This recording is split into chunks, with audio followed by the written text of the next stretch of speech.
오늘장 아침에 나온 리포트들 살펴보겠습니다. 먼저 삼성중공업입니다. 2분기 실적부터 확인을 해볼까요? 매출은 3조 2천억 원, 영업이익은 3,520억 원을 기록하면서 지난해보다 큰 폭으로 성장을 했습니다. 영업이익은 시장 예상에는 조금 못 미쳤지만 퇴직금 지급 방식 변경에 따른 일회성 비용 약 250억 원이 반영된 점을 감안하면 실질적으로는 기대에 부합한 실적으로 볼 수 있겠습니다. 실적이 좋아진 가장 큰 이유는 조업 일수가 늘었고 이도크가 다시 가동되면서 생산량이 증가했기 때문인데요. 여기에 해외 생산기지에서도 첫 선박 건조가 시작되면서 매출 성장에 힘을 보탰습니다. 생산량이 늘어나면서 고정비 부담이 줄어든 점도 수익성 개선으로 이어졌습니다. 또 수주 상황도 긍정적입니다.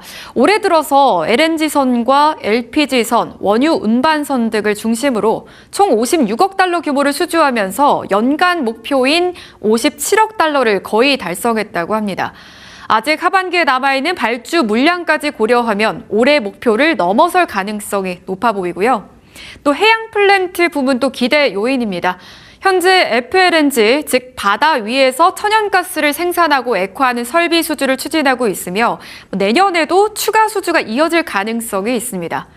앞으로의 전망도 밝습니다. 이미 2029년 건조 물량까지 상당 부분 확보할 것으로 예상이 되고 있고요. 최근 몇 년간 선박 가격도 꾸준히 오르고 있어서 앞으로 2년에서 3년 동안 매출과 이익이 안정적으로 증가할 것으로 기대되고 있습니다. 여기에 기존 조선 사업뿐만 아니라 부유식 데이터 센터, 미국 군함 유지 보수 사업, 무인 수상정 등 새로운 사업도 준비하고 있다고 하는데요. 그렇기 때문에 중장기 성장 동력도 점차 확대되고 있다라는 점이 긍정적인 부분으로 꼽히고 있습니다. 키움증권에서 투자 의견 바이고요. 목표 주가는 상향했습니다. 42,000원이고요. 전날 전거래일 종가 기준으로는 22,900원을 기록을 했습니다. 다음 종목은 현대 롯데 한번 살펴보도록 하겠습니다. 현대 롯데에 대한 시장의 가장 큰 관심은 바로 해외 방산 수주입니다.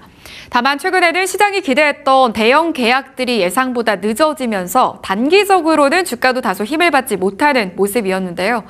가장 관심을 받았던 사업은 이라크 K2 전차 수출입니다. 회사는 이미 사업 준비를 상당 부분 마친 상태였고 새 정부가 출범하면 계약이 빠르게 진행될 것이라는 기대가 컸습니다. 하지만 아직 정부의 핵심 인사가 마무리되지 않은 상황이고 또 최근 중동 지역의 불안한 상황까지 겹치면서 계약 일정이 예상보다 늦어질 가능성이 커졌습니다. 그래서 이라크 사업은 당장 결과를 기대하기보다는 조금 더 긴 시각에서 지켜볼 필요가 있겠습니다. 반면에 페루 전차 사업은 조금 더 빠른 성과를 기대할 수 있는 사업입니다. 이미 기본 합의를 마친 상태이고 새 정부가 출범하면 본계약이 진행될 가능성이 높은 것으로 알려졌는데요. 사업 규모도 약 2조 5천억 원에 달하는 만큼 하반기에 가장 중요한 수주 가운데 하나가 될 것으로 보입니다.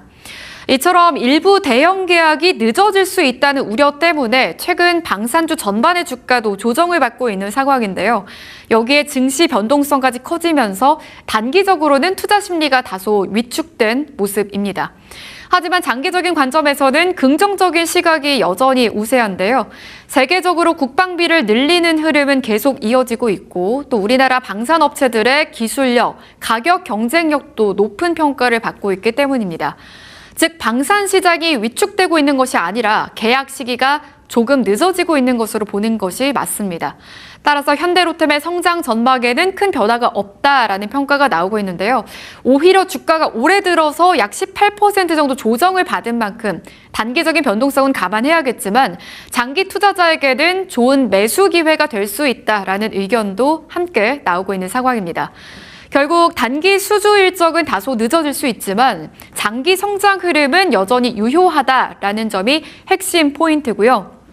IM증권에서 투자 의견 바이, 다만 목표 주가는 28만 원으로 하야겠습니다. 전일 종가는 15만 8,400원을 기록했습니다. 다음으로는 현대모비스 살펴보시죠. 현대모비스에 대한 투자 의견은 매수를 유지했지만 목표 주가는 기존보다 낮췄습니다. 가장 큰 이유는 자동차 업계의 신기술 도입 속도가 예상보다 늦어지고 있기 때문인데요. 최근 글로벌 완성차 업체들이 비용 부담을 줄이는 데 집중하면서 전기차와 소프트웨어 중심의 자동차 관련 투자가 다소 늦어지고 있습니다.